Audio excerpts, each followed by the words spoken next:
20 आना विश्वास। और अगर कभी भी राह में चलते चलते कोई शक आए, कोई बात आए, मन किसी बात में उठे, तो उसके ऊपर कभी ध्यान न देना, विश्वास को पक्का रखना। आता है बीच में किसी किसी तरह, जैसे ध्रुव भगत था, पहला था, तो उसको गरम खंबे से लगा रहे थे, तो उसको डर लग रहा था कि कहीं मैं जल न जाऊं, तो भगवान ने चींटी बन के उसको दिखाया, जब मैं चल सकता हूं तो तुम नहीं जल सकेगा। डगमगाता है विश्वास कभी भी, पर ये सत्ता अपने आप में पूर्ण है, इसके लिए इसको पूरा विश्वास ही हमारे को ऊपर चढ़ाएगा। अगर कभी मन ध्यान इधर उधर होता है तो इसकी परवाह न करना, फिर उठा के खड़ा हो जाना। डरने की कोई बात नहीं। भय कभी कभी इस राह में मैंने कह तो दिया है, पता नहीं मैं ऐसा कर सकूं न कर सकूं, ऐसी कोई बात नहीं है। आप में ये विश्वास दिलाने के लिए ही हमारा दादा आया है, और वो विश्वास पक्का दिला के रहेगा। और अगर आप भी उनका साथ देते हैं विश्वास में, तो कभी बाल बांका नहीं होगा, ये पक्का ही रहेगा। ये बात सच है। और किसी का कोई प्रश्न, कुछ बात किसी को? आज सवेरे भी किसी ने बात करी, जैसे कल चला था, बे आंसू तुम्हारे एकदम से बहने नहीं चाहिए, मन कभी तुम्हारा दुखी सुखी नहीं होना चाहिए, जगत में कुछ ऐसी बात नहीं होती जिसके प्रति हम इतना शोक मनाएं। अशोक रहना हमारा सच्चा स्वधर्म है। अर्जुन को भगवान बार बार बताते हैं कि शोकातुर जीवन न बिताओ। तो सब लेडीज को अंदर में ख्याल आता है, कभी कभी थोड़ा थोड़ा ग्रस्त, जब ग्रस्त बोलती है ना, ये ग्रस्त माना मेरा। एक छोटा सा संसार में भगवान ने एक दायरा बना दिया, 2 कमरा 4 कमरा हॉल बना दिया, किचन बाथरूम बना दिया, तो ये समझते इतना धरती का टुकड़ा मेरा, और इसमें जो रहने वाले वो भी मेरे 2 बेटे, मेरी बहुएं, मेरा ऐसा मेरा ऐसा। ये मन ने एक पिक्चराइज अपने को किया है, पिक्चर बनाई है। अब इसमें से कुछ भी गड़बड़ होगा तो मन को दुख होगा, ये मेरा चला गया, मेरा ऐसा हो गया, तो बोला इसके प्रति बहुत अंदर में रोना आता है, या नींद हराम हो जाती है, या अच्छा नहीं लगता है, बहुत सारी बातें ऐसे होती हैं। तो ये सब सवेरे मेरे से सवाल पूछने लगे कि ऐसे कैसे आंसू एकदम रुक जाए और हम लोगों की आंखों में कभी ऐसा आए ना, गम ना आए दिल में। तो मैंने कहा ये इसलिए होगा क्योंकि तुमने संसार को सच्चा माना है। गृहस्थ सच्चा है, सच्चा हो या न हो बात नहीं है, परंतु जो कुछ हमारे पास है वो भगवान का है। सच और झूठ की तो बात ही बात दूसरी रही, पर जो कुछ मेरे पास है, तुम्हारे पास है, वो दिया हुआ भगवान का है। इसमें कुछ हमारी नहीं चलेगी। हम कितनी भी कोशिश करेंगे हमारी मर्जी से ये उठे बैठे, हमारी मर्जी से चलें, ये बच्चे मेरे, ये घर मेरा, मेरा हुक्म चले, पर ऐसा होगा नहीं। जब ऐसा नहीं होता है तो मन में दुख होता है। अज्ञानी मन रोष करता है, बड़ा दुख होता है, कभी बाहर से कह सके या न कह सके। जाने की मृत्यु तो एक बात ही दूसरी है, पर जो ये बात है अभी प्रेजेंट में हम सब के पास जो कुछ भी है, अंदर में विचार करो ये कहाँ से आया है, किसने दिया है। देखने में आता है मैंने धन कमाया, देखने में आता है मैंने मकान बनाया, देखने आता है मैंने ऐसा किया, मैंने अपने हाथों से, मैंने अपनी बुद्धि से, बहुत सब बोलते हैं, मगर ये सच नहीं है। अगर बुद्धि से बनाया, इंद्रियों से कमाया धन, तो उसमें भी ताकत देने वाला भगवान है। कहीं भी घूम फिर के परमात्मा आएगा। तो हम आए संसार में हैं, जैसे पैदा किया भगवान ने, और जिस तारीख को पैदा हुए हैं और जाने की तारीख हमारी मुकर्रर है।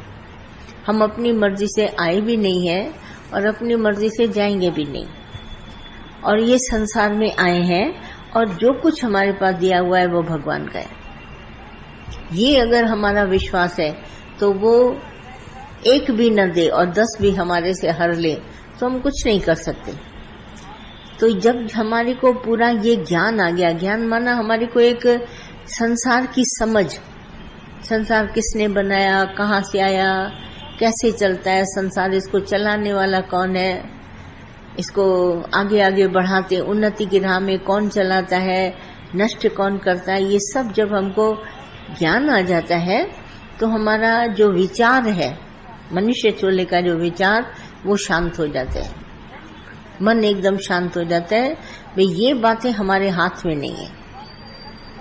अब जैसे हम सब अज्ञान में थे तो हमको कभी नहीं मालूम था ये बातें हमारे हाथ में है, पर गुरु मिला तो उसने मुझे ये समझ दिया कि ये तुम्हारे हाथ में नहीं है, ये तो बस गोपाल के, जैसे डॉक्टर, हकीम, वैद्य सब कहते हैं मैं ठीक कर दूंगा, मैं ठीक कर दूंगा इस मशीन को। मोटर मैकेनिक कहता है मैं ठीक कर दूंगा, मैं ठीक कर दूंगा, पर ऐसा होता नहीं है। हुक्म होता है भगवान का तो ठीक भी हो जाता है, नहीं हुक्म होता है तो नहीं ठीक होता है, पर हम कहते जरूर है मैं ठीक कर दूंगा, मैं ठीक कर दूंगा। तो सभी लोग बोलते हैं मैं बड़ा, मैं ठीक कर दूंगा, मैं ऐसा, पर होता नहीं है, ये भगवान के बस होती है। तो प्रकृति में एक दृश्यमान पदार्थ है, जैसे हम सब दिख रहे हैं आंखों से। आंख एक ऐसा काम करती है जैसे कैमरा का, और किसी के सामने भी पड़ती है तो इसका चित्र बन जाता है अंतःकरण में। अंतःकरण माने एक पर्दा है, अंतःकरण पर चित्र बन जाता है। तो आंख एक हमारे पास कैमरा है, इससे बढ़ के और कुछ नहीं।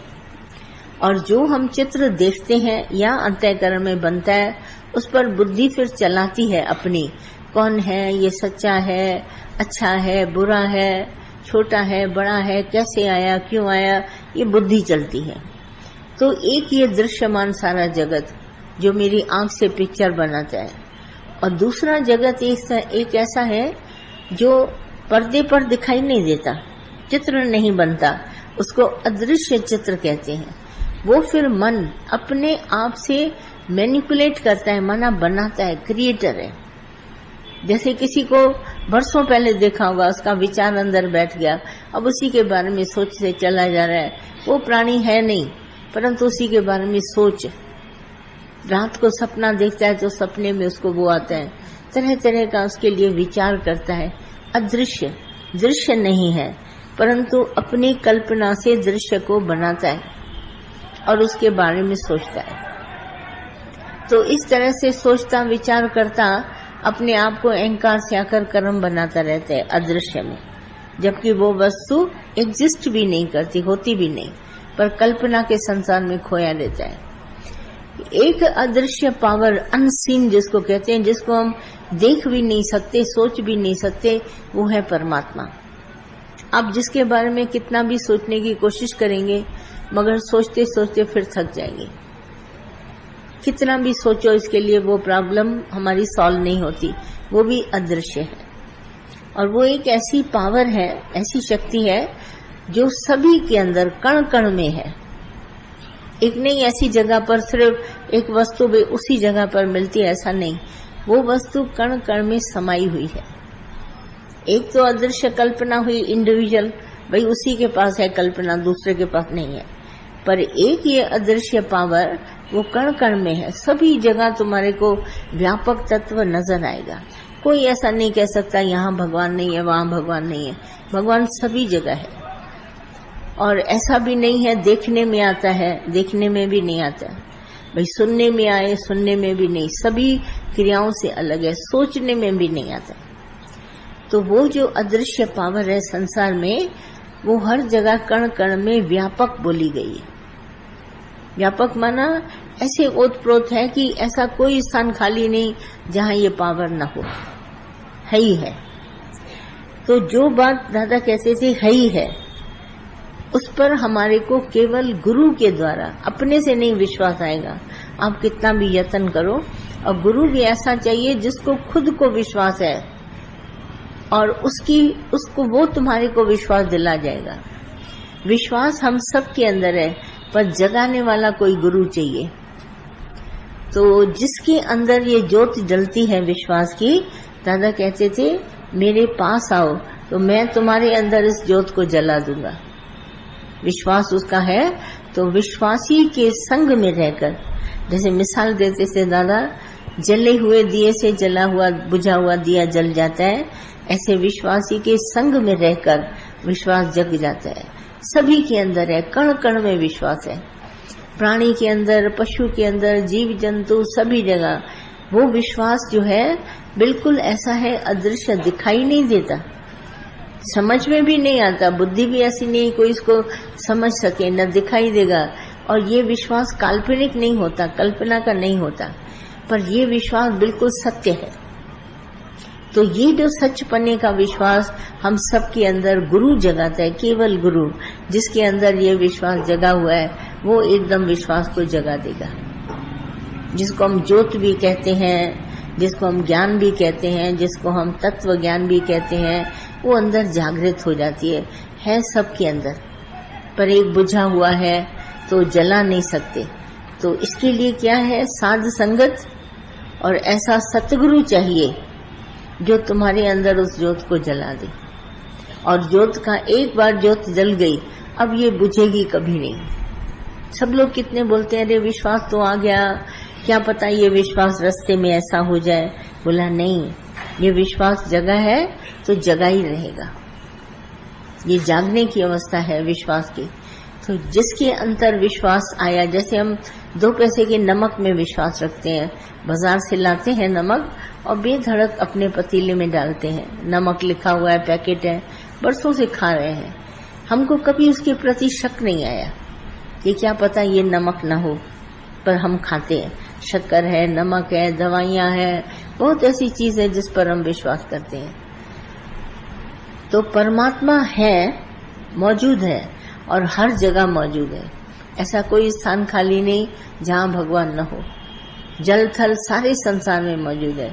ये विश्वास सबके अंदर जगाना ये गुरु का काम है। जिसने अंदर जागा है खुद, वो तुम्हारे को जगा देगा।